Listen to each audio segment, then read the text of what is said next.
جو ہائبرڈ ہے اس میں ایسے لوگوں کی کمی نہیں ہے جس کو میں سمجھتا ہوں انکمپیٹنٹ ہے، ان کے پاس صلاحیتیں نہیں کہ وہ راستہ تلاش کر سکیں. تو یہ تو سوچنا چاہیے نا کہ اب کب تک ایسے چلے گا. چلے، ہمارا بہت بڑا مسئلہ رہا کہ عمران خان صاحب وزیر اعظم رہے، انہوں نے جو کچھ کیا وہ ایک ماضی کی بات بن چکی ہے. بہت سارے لوگ سمجھتے ہیں کہ بھئی ان کے بڑے حمایتی موجود ہوں گے، لیکن مسائل کا حل نہ ان کے پاس تھا نہ ان کے پاس ہے. تو کرنا کیا ہے؟ ایک بہت بڑا جو اسٹمبلنگ جو بلاک میری نظر میں ہے وہ یہ کہ یہ جو بڑے بڑے جو مخصوص مفادات ہیں، دیکھیں نا ہماری مختلف مافیاز ہیں. شوگر مافیا بھی ہے، ایک ایسی مافیا جو کہتی ہے کہ جناب ٹریڈرز ہیں وہ کہتے ہیں ہم ایک پائی کا ٹیکس نہیں دیں گے آپ. پھر جو ہے بڑے بڑے لوگ جو ہیں لینڈ لارڈز ہیں وہ کوئی ٹیکس ویکس دینے کے موڈ میں نہیں ہیں.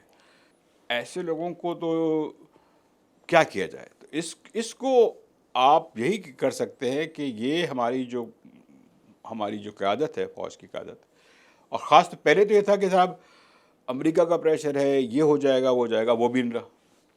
آپ تو امریکہ آپ کو ہر طرح سپورٹ کر رہا ہے، آپ خوش بھی اس بات پہ. تو اب جب بیرونی جو انوائرمنٹ ہے وہ اتنا ہموار ہو چکا ہے کہ پاکستان کو کسی خاص مخالفت کا سامنا نہیں ہے، تو پھر میں سمجھتا ہوں کہ جو ہمارے پاس جو ابھی کنسالیڈیٹڈ جو ہے پوزیشن آئی ہے کہ آپ کے اختیارات جو ہیں وہ بہت زیادہ سینٹرلائز ہو گئے ہیں. یہ ایک الگ ڈبیٹ ہے کہ سینٹرلائزیشن لانگ ٹرم میں کیسا ہوگا، اچھا ہے، پازیٹیو ہے، نیگیٹو ہے، لیکن قطع نظر اس کا فائدہ یہ ضرور کیا جا سکتا ہے کہ آپ وہ چیزیں کریں جو لوگ اس ملک کے عوام چاہتے ہیں بہت عرصے سے. اور سب سے بڑی بات یہ ہے اس ملک کے لوگ چاہتے ہیں کہ معاشی ترقی ہو، روزگار ہو، انڈسٹریز لگیں، پانی کے اس طرح کے جو مسائل ہیں وہ حل ہوں. اس کے لیے ایک صرف کمپیٹنٹ ایڈمنسٹریشن سے کام نہیں چلے گا. ہمارا جو گورننس کا پورا نظام ہے، آپ دیکھ لیجئے، میں نے کچھ دن پہلے آرٹیکل میں لکھا تھا 2010 میں یہ پورا سلسلہ ہوا تھا 18th امینڈمنٹ کا، پھر NFC ایوارڈ بھی آیا. ڈیلیور کیا ہوا ہے؟ یہ ہوا تھا نا کہ آپ صوبوں کو دے دیں گے، پاورز دے دیں گے، اور بہت سارے جو فنڈز ہیں 50% سے زیادہ جو ہے فنڈز جو ہیں صوبوں کو دیے جاتے ہیں. ایسے پرفارمنس کیا ہے صوبوں کی؟ اور نتیجہ یہ ہے کہ وہ بھی کر کے دیکھ لیا. پہلے تو یہ تھا کہ جی پروونشل اٹانومی دی جائے، اختیارات دی جائیں، وہ بھی دے دیے. تو ہوا کیا؟ کوئی فرق نہیں پڑا. جو آج سندھ میں جو لٹریسی ریٹ جو 2010 میں تھا تقریباً آج بھی وہی ہے. تو سر پھر کریں کیا؟ ہم نے سب کر کے دیکھ لیا. وہ یہی ہے کہ یہ اٹانومی بھی دے دی، سب دے دیا. سب سے بڑا جو ہے میں یہ سمجھتا ہوں پہلے جو گورننس سسٹم ہے اس کو تبدیل کرنے کی ضرورت ہے. اور اس میں ایک میرے پاس جو اسپیسیفک اگر آپ پوچھیں کہ کیا کرنا چاہیے، ہمارے یہاں جتنے بھی ڈویژنز جتنے ہیں، ڈویژنز 35 جتنے بھی 34-35، یہ جو لوکل گورنمنٹ جو ہے دنیا میں آپ کہیں بھی دیکھ لیں، لوکل گورنمنٹس کے پاس چند بنیادی اختیارات ہوتے ہیں. یہ آپ کی اسٹریٹس ہیں، یہ اسکول کی مینٹیننس ہے، پرائمری جو سیکنڈری اسکول ہوتے ہیں، یونیورسٹی تو الگ سلسلہ ہوتا ہے، گلی محلے کی سیوریج، پانی، اس طرح کی چیزیں جتنی بھی ہیں. ٹریفک کا نظام کراچی میں ہے نا، تب بھی کوئی ٹریفک کا نظام نظر نہیں آتا. ٹریفک کا نظام اس کو پورا ریویمپ کرنے کی ضرورت ہے. ابھی تک یہ سیاست کا شکار رہا ہے کہ الیکشن ہوتے ہیں وہ کہتے ہیں کہ صاحب یہ تو آپ کا علاقہ ہے، یہ میرا علاقہ ہے، تو صحیح طرح سے وہ پوری طرح آرگنائز نہیں ہو پاتا. پھر ایک وسائل کا مسئلہ ہے. سارے مسائل جو ہیں وہ آپ نے جناب اس لیول پہ کنسنٹریٹ کر رکھے ہیں، چیف منسٹر کے لیول پہ. تو لوکل باڈیز آپ کی جو پریکٹیکلی ان کے پاس زیادہ افیکٹو نہیں ہے. اس کو ٹھیک کرنے کی ضرورت ہے. اور آپ ڈائریکٹلی ایسا بنا دیں کہ NFC میں سے اتنا جو پرسنٹیج ہے اس پہ ڈسکشن ہو سکتا ہے کہ وہ ڈائریکٹ ان ڈویژنس کو دیا جائے، ان کی اکاؤنٹیبل ہوں وہ، اس کے ساتھ کہ ڈویژنل کمشنر بھی ہو، اس کے ساتھ آپ کی الیکٹڈ کاؤنسل ہے وہ بھی ہو، لیکن اس کی ذمہ داری ہو کہ یہ چیزیں آپ کو اتنے فنڈز دیے جا رہے ہیں، یہ علاقہ آپ کا ہے. اس میں اگر جو ساری چیزیں ذمہ دار ہیں جس طرح کی ہم نے بات کی، سیوریج کی، صفائی کی، وہ ساری آپ کی ذمہ داری ہے. یہ سسٹم جو ہے ابھی تک پورے پاکستان میں ایک ہونا چاہیے اس طرح سے، تب بات بنے گی. ہمارے یہاں مسئلہ یہ ہے کہ ایک چیز ہم کہتے ہیں پھر کرتے نہیں. ہم نے کہا کہ جی لوکل باڈیز کو ڈیوالو ہوگا، الیکشن ہوں گے. آپ کو پتہ ہے ہمارے یہاں جو پروونشل گورنمنٹس ہیں یا بگ پولیٹیکل پارٹیز ہیں، لوکل باڈیز کے الیکشن کرانے میں ہر ممکن کوشش ہوتی ہے کہ نہ کروائیں. بالکل آپ نے خود کہہ دیا. تو پھر یا تو ان کو ہٹائیں یا پھر ان سے کروائیں. لیکن آپ نہ ہی ان کو ہٹاتے ہیں نہ ہی ان سے کرواتے ہیں تو پھر صورتحال بہتر کیسے ہوگی؟ اس لیے کہ بہت بڑا ملک ہے. 25 کروڑ کے ملک جو ہے وہ لاہور سے، کراچی سے، اسلام آباد سے نہیں چل سکتا. یہ تو آپ کو کرنا پڑے گا. اچھا سر، ابھی آپ نے کہا کہ ہماری فوج جو ہے وہ ڈیفینس ہمارا اسٹرانگ ہے، فوج ہماری تگڑی ہے. تو ابھی ہم نے دیکھا کہ سعودی عرب سے بھی ہماری ڈیل ہوئی، دفاعی معاہدے کی ڈیل ہوئی. امریکہ بھی ہمارے سر پر ہاتھ رکھ رہا ہے. یو ای سے تو ہمارے تعلقات اچھے ہیں ہی. اوورال دیکھا جائے تو ہمارے دوست ممالک ہیں، چائنا بھی ہمارے ساتھ کھڑا ہوا ہے. سب سے ہمارے تعلقات ماشاءاللہ سے اچھے ہیں. مگر سر ہمیں کوئی پیسے کیوں نہیں دے رہا؟ انویسٹمنٹ کیوں نہیں کر رہا؟ سرمایہ کاری کیوں نہیں کر رہا؟ سب اچھی اسلام دعا کر رہے ہیں، کھانا کھلا رہے ہیں، چائے پلا رہے ہیں، ٹرمپ صاحب نے بھی کھانا کھلایا، پیسے نہیں دے رہے سر. دیکھیے سرمایہ کی کوئی زبان نہیں ہوتی. ابھی میں نے کہا تھا کہ وہ سیکیورٹی دیکھتا ہے، پروفیٹیبلٹی دیکھتا ہے، اور تیسری بات دیکھتا ہے، میں پھر دہراؤں گا، ہیومن ریسورس. آپ نے خود ہی کہا کہ 50% سے زیادہ آبادی جو ہے ہم نے اس کو پیچھے رکھا ہے، تعلیم ہی نہیں دی. تو ایسے ملک میں آپ چلے جائیے دنیا بھر میں، خواتین آپ کو ہر جگہ نظر آتی ہیں کام کرتی ہوئی، پڑھی لکھی. ہمارے یہاں نہیں ہے. ہمارے یہاں ایک مخصوص طبقہ ایسا ہے کہ جو سمجھتا ہے کہ اس خواتین کا کام ایسا ہے بس ان کو مائیاں رکھ لو، ان سے گھر کا کام کراؤ. تو جب سوچ ایسی ہوتی ہے نا تو آپ کچھ بھی کر لیں، چاہے امریکہ سے لوگ بلا لیں یا سعودی عرب کے بادشاہ سے دوستی کر لیں یا چین کے پریزیڈنٹ سے مل کے آ جائیں، سرمایہ صرف یہ چیزیں دیکھتا ہے. میں خود ایک بہت بڑے بینک میں، امریکن بینک میں، کہا کہ ہمیں پرواہ نہیں ہوتی تھی کہ یو ایس پریزیڈنٹ کیا سوچ رہا ہے کیا نہیں سوچ رہا. ہم دیکھتے کہ پروفٹ کہاں بن رہا ہے، آر او آئی کیا ہے، آر او آئی کیا ہے، کس ملک میں یہ فیسلٹی ہے، یہ نظام کیسا ہے. اب میں ٹیکنالوجی کی بات کریں نا، ہمارے یہاں بہت ضرورت ہے. لوگ کہتے ہیں جی پتہ نہیں کتنے کروڑ جو ہے موبائل فون ہیں. آپ کو حقیقت بتاتا ہوں، جو کام کرنے کا جو پروڈکٹیو جو یوز ہوتا ہے وہ فکس براڈ بینڈ سے ہوتا ہے. فکس لائن ہوتی ہے نا جس سے جی براڈ بینڈ آتی ہے، اس پہ بیٹھ کے کام کرتے ہیں. اس کا جو پینیٹریشن جو ہے پاپولیشن کے لحاظ سے وہ 2% سے بھی کم ہے. ٹرکی میں کتنا ہے؟ 10 گنے سے بھی زیادہ ہے پاکستان کے مقابلے. نہیں، ہم انٹرنیٹ بھی صحیح مقاصد کے لیے یوز نہیں کر رہے.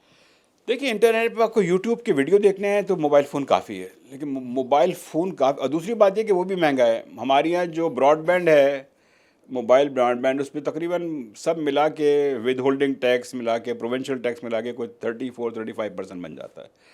تو ایک تو آپ چاہتے ہیں کہ اکانومی کو ڈیجیٹائز کریں، پھر آپ اس میں اتنا تگڑا ٹیکس لگا دیا ہے. پھر آپ کا جو نظام ہے وہ اتنا انسٹیبل ہے کہ جو آپ کا فکس براڈ بینڈ جو ہے اس کی ریچ ہی 2% ہے. تو آپ یہ جو ڈیجیٹل جو ریولوشن کی بات کرتے ہیں یہ تو ہوا میں بات ہے. پہلے تو آپ یہ دیکھیں کہ فکس براڈ بینڈ کی جو پینیٹریشن جو ہے، جو اویلیبلٹی ہے، وہ بہت بڑھائیں، اس میں انویسٹ کریں.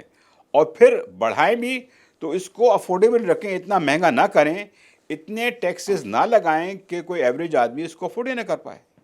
اس لیے کہ اگر افورڈ نہیں کر پاتے تو یا وہ ٹک ٹاک ویڈیو بنا کے تھوڑے پیسے کما لیں گے، لیکن جو آپ کی پورے ملک کی جو پروڈکٹیو کیپیسٹی ہے اس میں کوئی بہت نمایاں تبدیلی نہیں آ سکتی ہے.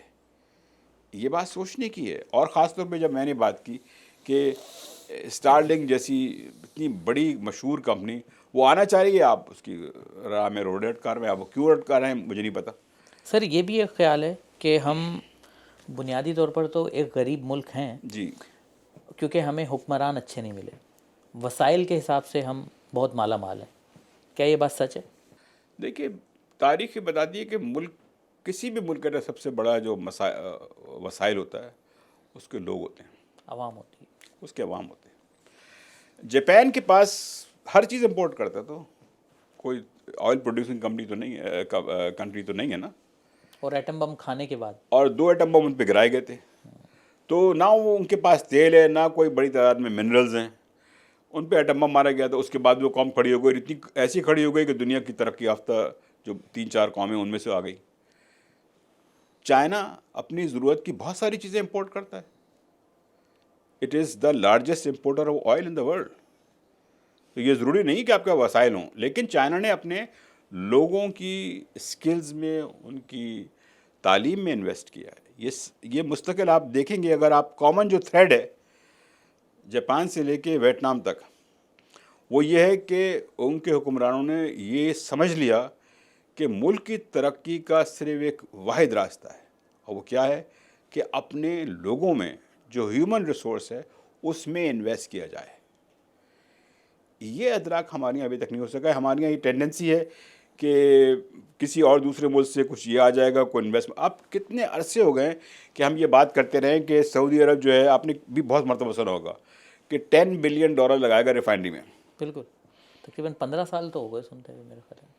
سعودی عرب کیوں لگائے گا ریفائنری میں پیسہ؟ وہ اتنے بڑا آئل پروڈیوسنگ کنٹری ہے. اپنے پاس ہی لگا لے گا. نہیں، ان کے پاس ہے ریفائنری نا، وہ یہاں کیوں لگائیں گے؟ وہ یہ بات سمجھ نہیں آتی. اور وہ بھی ایسی جگہ پہ جہاں اتنے مسائل ہیں، بجلی کے، ٹیکنالوجی کے، یہ سب چیزیں چاہیے ہوتی ہیں، اور supply of talent, qualified engineers چاہیے ہوتے ہیں آپ کو، اور بڑے اچھی ٹرینڈ.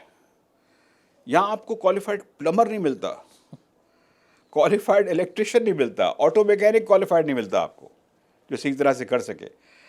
ہمارے یہاں یہ مینٹیلٹی کہ کہتے ہیں کہ جی بس کوئی جگاڑ کر دے، مطلب یہ کہ شارٹ کٹ تلاش کریں کچھ ہو جائے گا.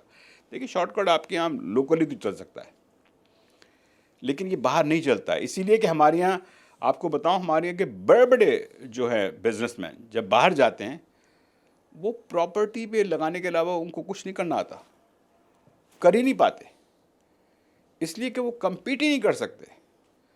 وہ اس لیول پہ، اس ایڈوانس طریقے سے ان کو آپریٹ ہی نہیں کرنا آتا. تو وہ یا تو یہاں تو کنسیشنز اور جو جسے کہتے ہیں آپ کی پوری رینٹ سیکنگ اکانومی، اس پہ کام کرتے ہیں، یا باہر اگر پیسے لے بھی جاتے ہیں تو اپارٹمنٹس، فلیٹس گھر بھر خرید لیتے ہیں. اور جو کچھ ہیں بھی سکسیزفل مثالیں، مثال کے طور پر نارتھ امریکہ وغیرہ میں یا لندن میں، یہ وہ ان پاکستانیوں کے ہیں جو ایکچولی مڈل کلاس سے یا اس سے بھی لوور مڈل کلاس سے آئے تھے. They have been very successful. Not the big houses or business houses in Pakistan. کیا وجہ ہے؟ ہمیں یہ سمجھنا پڑے گا کہ پاکستان کو آگے بڑھانے کے لیے ہمیں اپنے آپ کو تیار کرنا پڑے گا کہ ہم انٹرنیشنلی لیول پہ کمپیٹ کر سکیں. اور اس کے لیے کوئی شارٹ کٹ نہیں ہے، اس کے لیے کوئی معاوضہ نہیں ہوگا، اس کے لیے امداد یہاں سے آ جائے وہاں سے آ جائے کوئی فرق نہیں پڑے گا. اس کے لیے واحد راستہ یہ ہے کہ اپنے لوگوں کو تعلیم دیں. ہمارا جو انفراسٹرکچر ہے، بجلی ہے، روڈز ہیں، ریل، خاص طور پہ ریلوے، اس کو بہتر کریں. پانی کا ایک بہت، ہمارے یہاں بہت مسائل ہیں، اس کو ٹھیک کریں. کہ آپ نے ایگریکلچر کی بات کی، بغیر جب تک نہروں میں پانی نہیں آتا بات کیسے بڑھے گی؟ پھر ہمارے یہاں فرٹیلائزر کے بہت مسائل ہیں، ہمارے یہاں ٹیکنالوجی کا بہت بڑا مسئلہ ہے. ہماری پروڈکٹیوٹی جو ہے وہ بہت پیچھے ہے. سر ایک خیال یہ بھی ہے کہ ریاست جب کوئی بہت بڑا ہو جاتا ہے، یا کوئی بزنس مین اگر بہت زیادہ گرو کر رہا ہے، تو ریاست خود ہی اس کے آگے روڑے اٹکاتی ہے. آپ کے خیال میں پاکستان میں مانا بہت بڑے بڑے گروپس ہیں، بہت بڑے بڑے نام ہیں، پیسے والے لوگ ہیں، مگر کوئی ٹاٹا، برلا، امبانی، متل، یہ کیوں نہیں پیدا ہوتا پاکستان میں کہ مطلب ٹاپ 50 میں ورلڈ کے ان کا نام آئے کہ یار یہ مطلب وہ ہیں. کاروبار کرنے کی تو سر یہاں بھی آزادی ہے نا، بڑے بڑے گروپس ہیں، تو اس لیول پہ بھائی ورتھ کیوں نہیں لے پائے؟ پتہ نہیں آپ ہمارے بزنس مین کیوں نہیں لے کس کی طرف اشارہ کر رہے ہیں. ٹیکسٹائل لابی کو تو ہمیشہ حکومت کی سپورٹ حاصل رہی ہے. بہت سارے لوگ برا مانیں گے، ٹیکسٹائل نے اتنی زیادہ سپورٹ ہونے کے باوجود. میں یہی تو کہہ رہا ہوں سر، بڑے نام کیوں نہیں آتے ہمارے نہیں، آپ نے کہا کہ روک دیتے ہیں، میں تو نہیں سمجھتا کہ روکتے ہیں، وہ تو انکریج سپورٹ کرتے ہیں. یا ہماری اہلیت ہی بس یہاں تک پہنچنا ہے کہ 2 4 6 کمپنیاں بنا لیں بس. میرے خیال سے اہلیت بھی ہے، کچھ یہ بھی ہے، ایمبیشن نہیں ہے. آپ پاکستان میں بڑے سے بڑے ادارے کے آپ جو کرتا جاتے ہیں ان سے بات کریں، وہ کہتے ہیں جو یہ ٹھیک ہے، یہ صحیح ہے، یہ اتنا ہی کافی ہے، یا پھر یہاں اتنا ہی ہو سکتا ہے. اگر آپ کو کچھ مثال بھی دینا چاہیں تو وہ ان کا یہی اصرار ہوتا ہے کہ ہم یہاں رہتے ہیں، ہمیں بہتر پتہ ہے، اور یہاں یہی کچھ ہو سکتا ہے. تو یہ مائنڈ سیٹ جو ہے نا، ہمارا گروتھ مائنڈ سیٹ ہے ہی نہیں. ہمارا مائنڈ سیٹ یہ ہے کہ جگاڑ کرو، جیسے کام چل رہا ہے چلاؤ، اس میں جتنے پیسے جتنی جلدی بن سکتے ہیں یہ اچھی بات ہے. تو ایسے تو آپ ٹاٹا برلا نہیں بنتے. ٹھیک ہے نا، چائنا میں بھی کمیونسٹ پارٹی تھی، علی بابا نے جیک ما نے اتنا بڑا جائنٹ کھڑا کر دیا. تو یا تو وہ روتے رہتا ہے کہ یہاں تو ڈکٹیٹرشپ ہے، یا تو کمیونسٹ پارٹی کی ڈکٹیٹرشپ، اس کے باوجود ڈیپ سیک کے تھے، ینگ انجینئرس تھے، کمپیوٹر سائنٹسٹ تھے، رائٹ. کچھ لوگ جو تھے وہاں کے ہیج فنڈ میں کام کر رہے تھے، انہوں نے اتنی بڑی انقلاب کر دیا. تو وہ بھی یہ کہتے رہتے کہ صاحب یہ گورنمنٹ ہے، ایسی ہے ویسی ہے. ہم کمپلین بہت کرتے ہیں. ابھی میں کسی بات کر رہا تھا کسی سے جو اچھے خاصے بڑے ادارے کے، تو ان کا ہر بات کا جواب یہی تھا کہ یہاں کچھ نہیں ہو سکتا. میں نے کہا آپ یہاں کیوں بیٹھے، کیا کر رہے ہیں؟ اچھا، ایک اور بڑا بات ہے جس کو ریسنٹلی میں نے لکھا تھا، دا نیوز میں کالم میں لکھا تھا، وہ ہے بیہیویئر. یہ بہت اہم بات ہے. ہماری جو ایلیٹ ہے، میں نے اتنی لو لیول آف ایکسپرٹیز اور ایروگنس کا کمبینیشن کم دیکھا ہے. اینڈ یقین کیجیے میں کوئی یعنی ہمیں ایلیٹ بھی اچھی نہیں ملی. 40 ملکوں سے میں ڈیل کر چکا ہوں بزنس وائز. میں اس کی ٹریول کی بات نہیں کر رہا. ہمارے یہاں لوگ جاتے ہیں، لندن جاتے ہیں، سیلف ریلیز جائیں گے، ہیرٹس چلے گئے، کہتے ہیں لندن گھوم کے آ گئے. دے ڈونٹ نو ریئلی کہ ہاؤ یو کے سسٹم ورکس. تو پرابلم یہ ہے کہ وہ یہ سب سمجھتے ہیں کہ ہم جانتے ہیں، لیکن جب پرفارمنس دیکھتے ہیں، ٹیکسٹائل انڈسٹری کی پرفارمنس دیکھ لیجیے آپ. میں نے آپ سے کہا آپ اٹھا کے رپورٹس اٹھا کے دیکھیے 1990 سے لے کے اب تک، یارن، ہوزری، بیڈ شیٹس، یہی ہے اپریلس. اپریلس، دنیا کہاں سے کہاں پہنچ چکی ہے. آپ ایک تو کوشش کریں، آپ رائس ایسے ایکسپورٹ کر دیتے، ویلیو ایڈٹ کر کے ویلیو ایڈٹ کریں، اس کو کلین کریں، اس پہ پیکیجنگ کریں، اس کو اور اچھی طرح سے کریں تاکہ وہ انٹرنیشنل مارکیٹس میں کمپیٹ کر سکے زیادہ بہتر طریقے. رائس کرتا ہے پھر بھی، لیکن اتنا نہیں. اور بہت سے چیزیں، گارمنٹس ہم کر سکتے ہیں بھائی. ہم برانڈیڈ گارمنٹس کر سکتے ہیں، اپنی بنائیں، ڈیزائن کو امپروو کریں، انوویشن کریں. نہیں تو یہ جو کمپلیسنسی ہے، یہ جو ہمارا گروتھ مائنڈ سیٹ ہے ہی نہیں. میں اب سے نہیں کب سے سن رہا ہوں، جب بھی آپ کسی سے بات کریں صاحب انٹرسٹ ریٹ زیادہ ہے. تو انٹرسٹ ریٹ تو بہت سارے ملکوں میں زیادہ اوپر نیچے ہوتے رہتے ہیں نا. یہ کیا وجہ ہے کہ ہماری انڈسٹری جو ہے ترقی نہیں کر سکی، شرنک کر رہی ہے. اگر آپ کسی سے یہ کہہ دیں کہ بھائی تم سب جو ہے کراچی میں فار ایگزامپل انڈسٹریز ہیں، یہاں آپ کیوں نہیں اچھے کوئی 20 اسکول کھول دو جن کو ووکیشنل ایجوکیشن ہو، ٹیکنیکل ٹریننگ دی جائے، ان کو ایجوکیشن کی جائے. یہ لانگ ٹرم انویسٹمنٹ، یہ ان کے لیے اچھا ہوگا، لیکن وہ نہیں کرتے. پھر شکایت ہوتی ہے کہ صاحب یہ ہے آپ کیا بنا رہے ہیں. آپ بڑا پرائڈ لیتے ہیں کہ اس زمانے میں جس کو کہہ رہے ہیں کہ بالکل دنیا جو ہے ایک نئے لیول پہ جائے گی بیکاز آف اے آئی، ہم اسی میں خوش ہیں کہ ہم شوگر مل بنا رہے ہیں، ہم سیمنٹ بنا رہے ہیں، ہم فرٹیلائزر بنا رہے ہیں. سر آج سے 3 سال پہلے ہمارے اوپر ایک خطرہ منڈلا رہا تھا کہ ہم ڈیفالٹ ہو جائیں گے. اب جب آپ اکانومی اور یہ نمبرز دیکھتے ہیں، آپ کو لگتا ہے کہ ہم سٹیبل ہیں یا پھر ہم دوبارہ دیوالیہ کے قریب پہنچ جائیں گے کبھی؟ دیکھیے میں نے تو آپ سے کہا کہ وہ جو بڑا ایکسٹراڈنری پیریڈ تھا، جس میں کووڈ کے بعد پھر یوکرین وار، پھر ایک دم بہت زیادہ تیزی سے آئل پرائس بڑھی. ہماری یہاں مسئلہ یہ تھا کہ ہماری جو قرضوں کی ادائیگی کی جو پوزیشن جو ہے باہر کے قرضوں کی، وہ بڑی پریکیریس ہے. بچت یہ ہو گئی ہے کہ ہماری ریمیٹنسز کوئی $40 بلین قریب پہنچ گئی. تو جتنا بھی ہمارے یہاں ایک بہت بڑا مسئلہ ہے کہ صاحب ڈوئل سٹیزنشپ ہے. بھائی بہت سارے ڈوئل سٹیزنشپ ہے وہ اپنے خاندانوں کو پیسہ بھیجتے ہیں، ایسا تو نہ کہیے. اب اس میں یقیناً پاکستانی بھی ہیں جو گلف میں ہیں، جو ورکرز کلاس ہے، لیکن دنیا سے سب مل کے اگر یہ $35-40 بلین نہ بھیجتے تو ہو چکے ہوتا. پاکستان کولیپس کر جاتا. لیکن تھینک گاڈ یہ بھیج رہے ہیں. اب تو یہ حالت آ گئی کہ یہ ان کے نمبرز ایکسپورٹ سے زیادہ ہیں. بالکل ایسے ہی. تو ایکسپورٹ تو آپ ہماری کا جو 28-30 بیرون ملک پاکستانی کام کر رہا ہے، حقیقت میں اس نے پاکستان کو بچایا ہے. پاکستان کے ایکسپورٹس اتنی نہیں ہے جتنی وہ بیچتے ہیں پیسے. اسی بہت سارے خاندان لاکھوں کی تعداد میں، بلکہ کروڑوں کی تعداد میں، وہ ان کے پاس جاتے ہیں. اس سے ان کے خاندان سپورٹ ملتی ہے ان کو. اس طرح سے کاروبار ان کی زندگی کا چلتا ہے. آپ یہ سوچ لیں کرنا. اور پاکستان میں جو اپنی بات کر رہے ہیں ریمیٹنسز جو ہیں as a percentage of G D P اپنے پوری قومی پیداوار کے تناسب سے is one of the highest ratios. وہ تقریباً 8% ہے جو ریکارڈ ہے ایک طرح سے. وہ اس لیے کہ جب اور یہ بڑے آپ بھی مشاہدہ کرتے ہوں گے یا بات چیت میں آتا ہوگا کہ بہت سارے لوگوں کو باہر جب ملتا ہوں، میں بھی منگ کرتا ہوں، وہ یہ کہتے ہیں کہ ہاں بھیجنا پڑا ہے اس لیے کہ فیملی کو ذرا پرابلم ہو رہی ہے، پرابلم ہو رہی ہے. ان کا بجٹ بہت بڑھ گیا ہے، مہنگائی بہت ہے تو ہم زیادہ بیچ رہے ہیں. ساری بات ہے، ہر ایک کی فیملیز انوالوڈ ہیں، کوئی بھائی بہن ماں باپ وغیرہ، تو وہ پیسے آتے رہتے ہیں. اس کا تعلق کسی سیاست سے نہیں ہے، وہ ان کو اپنی فیملی کو سپورٹ کرنا ہے. تو اگر یہ نہ فیکٹر نہ ہو تو یہ جو آپ بڑے بڑے سارے جو دعوے لوگ کرتے ہیں نا ہمارے ایلیٹ سرکلز میں، یقین جانیے فیصل بھائی سب دھرے کے دھرے رہ جائیں گے.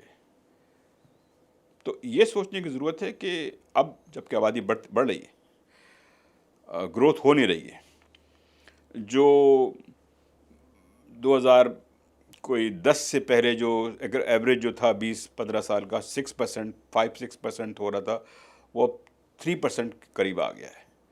تو کیسے کام چلے گا؟ آبادی بڑی تیزی سے بڑھ رہی ہے، تو ایسے تو نہیں چل سکتا. آپ کے پاس کوئی سلوشن آپ کو کرنا پڑے گا، اور بہت ریڈیکل سلوشن کرنا پڑے گا. اس لیے کہ یہ جو آپ بات کر رہے ہیں اس نظام کی، یہ نظام میں تو وش کروں گا، دعا کروں گا کہ چلے، پرووائڈڈ کہ وہ کوئی سلوشن آفر کریں، لیکن ابھی تک تو انہوں نے کیا نہیں ہے. تو یہ تو ایک بہت بڑا سوال ہے کہ ان واٹ نیکسٹ. اور میں یہ سمجھتا ہوں کہ جو یہ ہمیں وقت ملا ہے اس وقت، تھوڑا سا ذرا پاکستان کے لیے بیرونی فرنٹ پہ ذرا فیوریبل ہے، اس کا فائدہ اٹھائیں اور ایسے اقدامات کریں جو آج تک پاکستان نے کبھی نہیں کیے ہیں. اسی طرح کے اقدامات جو بہت سارے ملکوں نے 20 سال پہلے 50 سال پہلے کیے تھے اور اپنے ملک کی تقدیر بدل دی تھی. میں کوئی پیسمسٹ نہیں ہوں، میں سمجھتا ہوں کہ اگر آپ کے پاس ریزالو ہے، ڈٹرمنیشن ہے اور کلیئر ڈائریکشن ہے تو ہو سکتا ہے. لیکن وہ کنسنسس کے ذریعے نہیں ہوگا، وہ کسی چارٹر آف اکانومی کے ذریعے نہیں ہوگا. کنسنسس تو جی 50 لوگ اگر بیٹھیں گے ہمارے ملک میں، ہمارے یہاں تو کسی بات پہ اتفاق نہیں کریں گے. پولیٹیکل انسرٹینٹی بھی ایک ریزن ہے، ہمارے مسائل کی ایک بڑی وجہ ہے. دیکھیں ڈٹرمنیشن بھی ہوتا ہے. ڈین ساؤ پنگ نے جب اقتدار سنبھالا تھا، کب 78 وغیرہ کی بات ہے، اس نے گینگ آف 4 کو ایک طرف کر دیا تھا. گینگ آف 4 میں کون شامل تھی؟ چیئرمین ماؤ کی بیوہ بھی شامل تھی، اتنے بڑے لیڈر کی بیوہ شامل تھی. انہوں نے سمجھا کہ یہ ملک کی ترقی کے لیے یہ مناسب نہیں ہے. تھوڑی غیر استحکام تو رہا، لیکن فرق کیا تھا؟ ان کے ذہن میں کلیئرٹی تھی کہ مجھے کیا کرنا ہے ملک کے لیے، اور ان میں ڈٹرمنیشن بھی تھا، تو انہوں نے ایکشن لیے. ہمارے یہاں لوگ بہت ہچکچاتے ہیں، نہ ادھر جاتے ہیں نہ ادھر جاتے ہیں، تو وہ سوئنگ کرتے رہتے ہیں. ایسے کام نہیں بنتا. آپ کو لیڈرشپ کو ڈیسائسو ایکشن لینے چاہیے اگر ان کو کوئی آگے بڑھنا ہے. یہ جو ابھی طریقہ ہے یہ مڈل آف دا روڈ طریقہ ہے، کام چلاتے رہو. تو بعض لوگ کہتے ہیں کہ صاحب آپ پوری طرح سے ریکنسیلیشن ہو جائے اور پھر عمران خان صاحب کو رہا کر دیں اور انتخابات جو جائیں ٹھیک ہو جائے گا. میں آج بیٹھ کے آپ کو لکھ کے دے رہا ہوں، یہ سب آپ کر بھی دیں، پاکستان کی صحت پہ کوئی فرق نہیں پڑے گا. دیٹ آئی ول بیٹ، کوئی فرق نہیں پڑے گا. اس لیے کہ ہمارے یہاں اکثریت جو ہے اشرافیہ کی، ان کو پتہ ہی نہیں ہے کہ کرنا کیا ہے. اور اس وقت جو ہے لیڈرشپ جو ویکیوم ہے وہ اسی وجہ سے ہے کہ وہ اس کو الزام دیتے ہیں، وہ اس کو الزام دیتے ہیں. یہ کوئی نہیں کہتا کہ کرنا کیا ہے. بھائی آپ بات کیجئے نا، کرنا کیا ہے. اتفاق رائے تو ہمارے یہاں بہت ہو چکا ہے. چارٹر آف ڈیموکریسی آیا، 73 کا آئین آیا، ضیاء الحق صاحب نے 11 سال تک حکومت کی، اتفاقی اتفاق تھا. لیکن بات وہی ہے کہ سمجھنے کی بات ہے، اور تاریخ کا مطالعہ کرنے کی ضرورت ہے، تاریخ سے سبق سیکھنے کی ضرورت ہے. وہ یہ ہے کہ ہمیں ایک ایسی لیڈرشپ چاہیے جو اپنے لوگوں پہ بھروسہ کرے، ان کی بھلائی کے لیے کام کرے، ان کو تعلیم دے.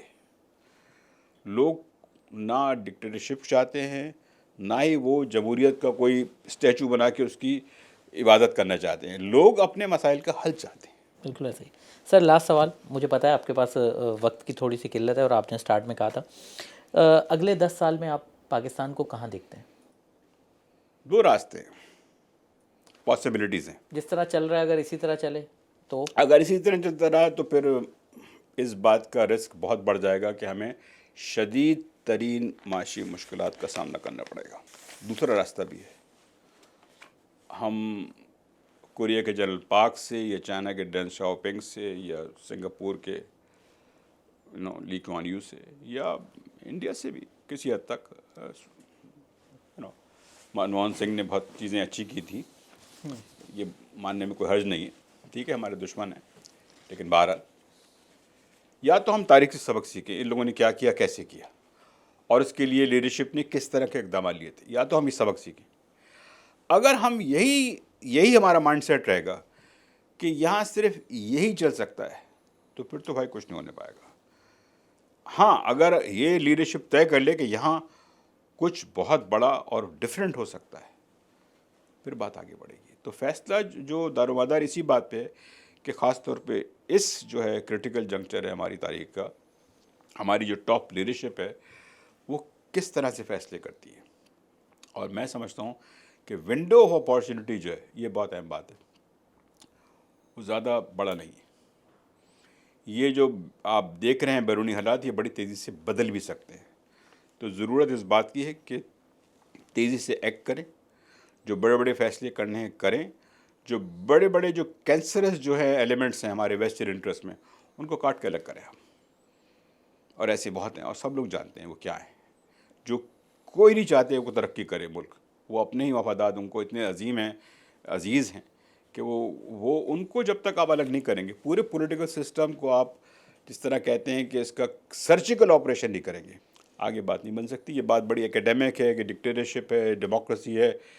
میں لوگوں سے یہی کہوں گا کہ تاریخ پڑھیں، ملکوں نے ترقی کی ہے، چاہے وہ جمہوریت میں کی ہو یا ڈکٹیٹرشپ میں۔ یہ ضروری ہے اس کے لیے کہ لیڈرشپ ایک بڑے کلیئر ویژن کے ساتھ اور اچھی انٹینشنز کے ساتھ مشکل فیصلے کرے۔ اگر یہ کریں گے تو بات آگے بڑھے گی، ورنہ جو ہمارا سچویشن ہے ابھی، ترقی ہو نہیں رہی ہے، آبادی تیزی سے بڑھ رہی ہے، انڈسٹری لگ نہیں رہی ہے، تو پھر تو ظاہری بات ہے آپ کس بات کی توقع کریں گے۔ ٹھیک ہے، چلیں سر، بہت شکریہ آپ کے وقت کا، آپ ایک شارٹ نوٹس پہ ہمارے پاس آئے، اور انشاءاللہ دوبارہ بھی آپ سے ملاقات ہوتی ہے۔ شکریہ بہت بہت، تھینک یو۔